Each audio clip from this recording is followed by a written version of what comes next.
बातम्यांचा तो प्रत्येक पैलू ज्याने तुमचा दिवस ठरतो। गावागावातील ती प्रत्येक बातमी ज्याने तुमच्या भावना जोडल्या आहेत।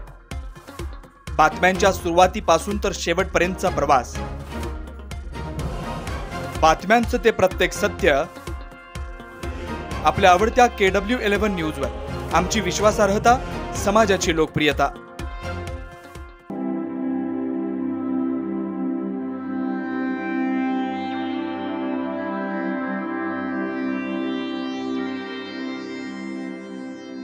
राहता नगर परिषदेच्या कातनाला पाणी साठवण तलावात फक्त 5% पाणीसाठा शिल्लक राहिल्यानं राहते कराडवर आता भीषण पाणी टंचाईचं संकट घोंघावणार आहे।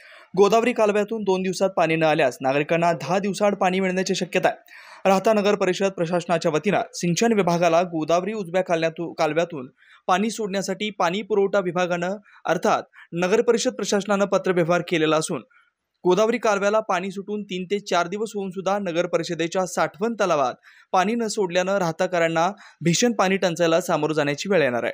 आज सकाळी राहता नगरपालिकेच्या साठवण तलावात पाणी कमी झाल्यानं ग्रामस्थांनी मासेमारीसाठी मोठी गर्दी केल्याचं दिसून येत आहे। यामध्ये आपला जीव मुठीत धरून काही तरुण व महिला मासेमारी करताना दिसून आल्या। 10 वर्षापूर्वी अशा दुष्काळाला राहतेकरांना सामोरं जावं लागलं होतं, मात्र यंदा 2 दिवसात पाणी न आल्यास राहतेकरांना 10 दिवसाआड पाणी मिळण्याची वेळ येऊ शकते।